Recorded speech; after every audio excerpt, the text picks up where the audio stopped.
वो बदलते भारत की तस्वीर के सबसे बड़े गवाहों में से एक, क्योंकि देश के विकास में उनकी बहुत बड़ी भूमिका है। उम्र के इस पड़ाव में रतन टाटा आज भी सपने देखते हैं और सपने देखने वालों की मदद भी करते हैं। देश की इतने बड़े उद्योगपति होने के बावजूद उन्होंने नए नए स्टार्टअप में निवेश किया। ये नहीं सोचा कि इसमें नुकसान भी हो सकता है। पुरानी सोच में नहीं फंसे रहे, ये स्टार्टअप क्या है, इसमें नहीं फंसे, उन्होंने इन्वेस्ट किया स्टार्टअप में। लेकिन इस मामले में रतन टाटा का मानना है कि युवाओं के सपनों को सच करना है तो उन पर भरोसा करना पड़ेगा। आज आपको रतन टाटा के जीवन के कुछ रोचक किस्से बताता हूं, जिससे आप बहुत कुछ सीख सकते हैं। 2020 में ह्यूमंस ऑफ बॉम्बे नाम के इंस्टाग्राम पेज पर रतन टाटा से बातचीत के कुछ हिस्से छपे। उसमें रतन टाटा ने अपनी इमोशनल कहानी बताई। उन्होंने बताया कि उनका बचपन बहुत अच्छा था, लेकिन जैसे जैसे उनके भाई और वो बड़े हुए, उन्हें कई तरह की तकलीफें उठानी पड़ी, क्योंकि उनके माता पिता का तलाक हो गया था। उन दिनों तलाक बहुत सामान्य बात नहीं थी, लेकिन उनकी दादी ने उनका हर तरीके से ख्याल रखा और उन्हें बड़ा किया। जब उनकी मां ने दूसरी शादी की तो स्कूल के लड़के तरह तरह की बातें करते थे, उन्हें छेड़ते थे, उकसाते थे, लेकिन उनकी दादी ने शांत रहना सिखाया और यह सीख दी कि अपनी गरिमा को किसी भी कीमत पर बनाए रखना है।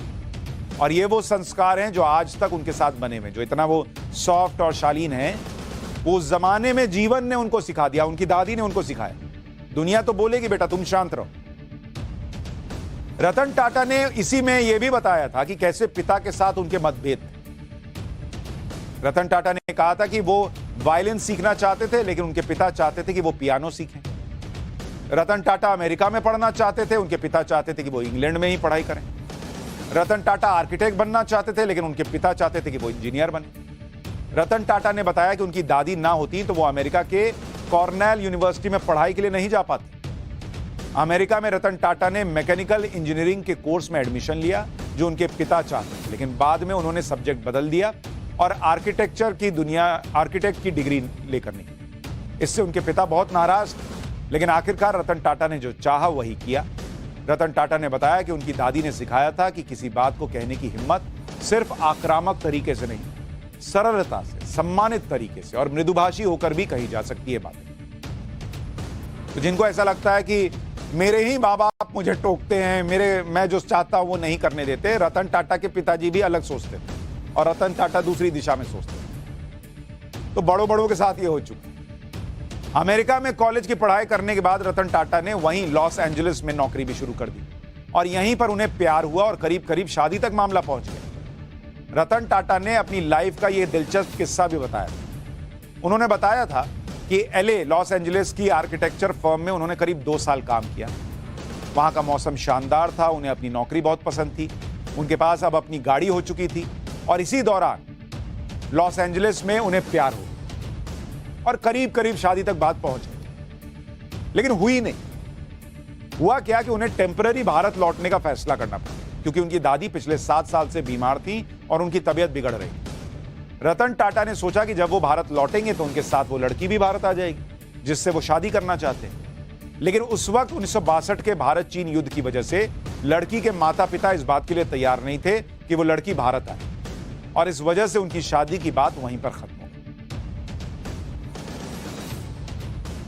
2011 में अमेरिकी न्यूज चैनल CNN इंटरनेशनल को दिए इंटरव्यू में रतन टाटा ने बताया था कि उनके जीवन में 4 बार ऐसा हुआ कि बात शादी तक पहुंच गई। 4 बार बात शादी तक पहुंची, लेकिन हर बार किसी ना किसी डर से वो शादी से पीछे हट गए।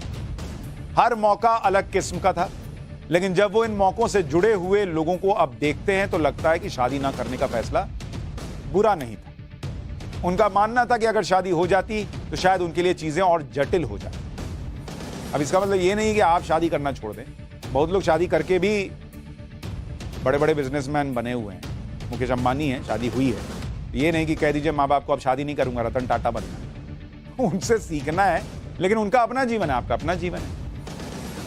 अमेरिका में नौकरी छोड़कर जब रतन टाटा मुंबई लौटा तो उन्हें टाटा ग्रुप की तरफ से जमशेदपुर में नौकरी दी गई, जहां टाटा मोटर्स है। अच्छा, ये क्या था कि एक तरह की इंटर्नशिप थी, जिसमें रतन टाटा को 2 हफ्ते एक डिपार्टमेंट में, 2 हफ्ते दूसरे डिपार्टमेंट में रहना था। लेकिन ये बेकार का काम था, क्योंकि वहां रतन टाटा से कोई कुछ कहता तो था नहीं कि करना क्या है। सबको लगता था कि बॉस का बेटा है, इसको क्या बोले।